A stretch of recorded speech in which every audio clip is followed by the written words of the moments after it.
Hello and welcome to Simply SPED Edu Talk. I am Happiness, and today we're diving into a topic that sits at the heart of special education and honestly, at the heart of teaching in general. There is no one size fits all. It sounds simple, it's something we say all the time, but living it out in classrooms, in homes, in meetings, and in real life is anything but simple. Today, we're going to talk about inclusion, neurodiversity, progress, and the very real pressure to fix what isn't broken. This is a conversation for teachers, parents, students, and anyone who's ever wondered why school can feel so hard for kids who don't fit the mold. You're all welcome.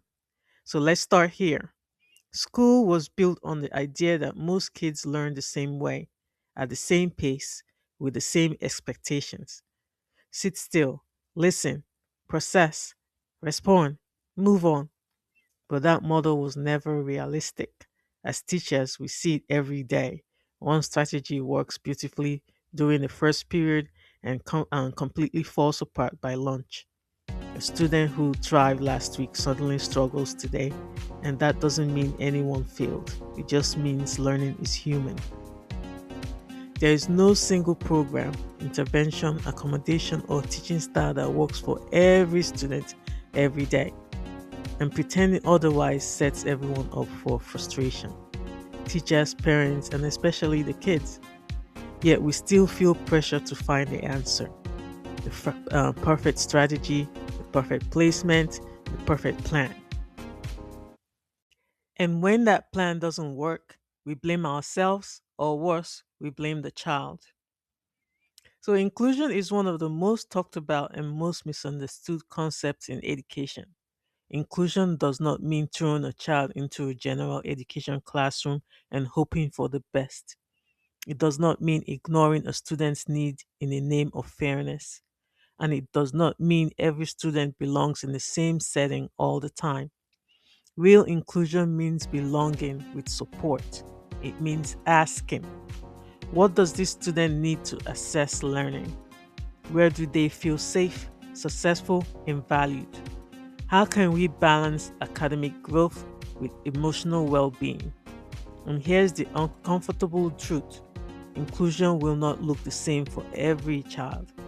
For some students, inclusion means full time general education with accommodation.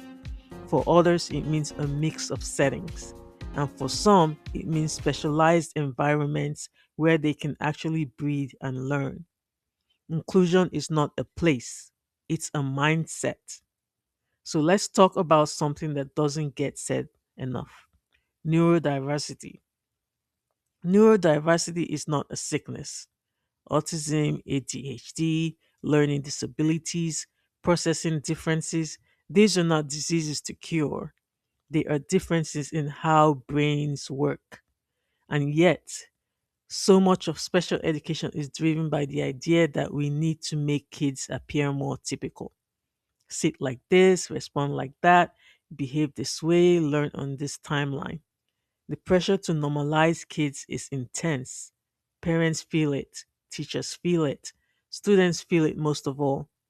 But when our goal becomes more like making children easier to manage instead of better supported, we lose something important. We teach kids that who they are is wrong.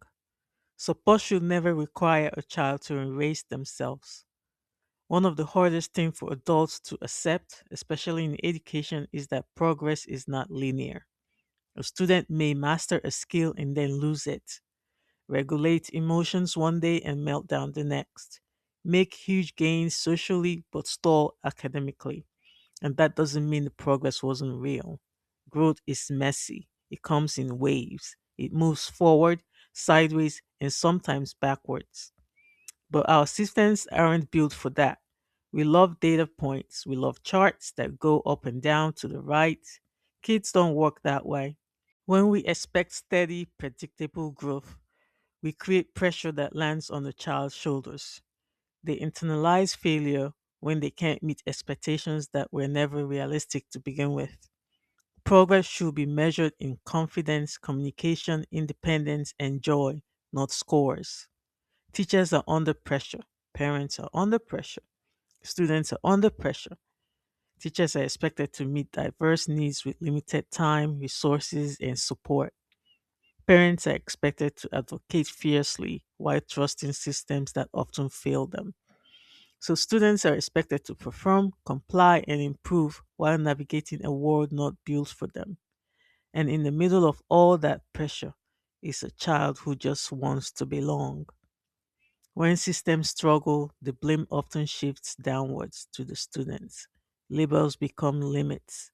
Behavior become moral judgments. But behavior is communication. Resistance is information. Struggle is a signal. The question isn't what's wrong with this child.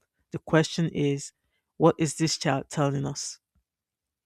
So, what we need flexibility over rigidity. We need curiosity over judgment. We need collaboration over compliance. We need to stop searching for one perfect solution and start building responsive systems that evolve with kids.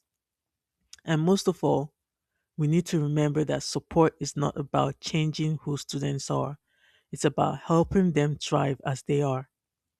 So let's talk inclusion, let's celebrate progress, even when it's small, and let's learn together, knowing that discomfort is part of growth. So I will leave you with this. You are doing good work.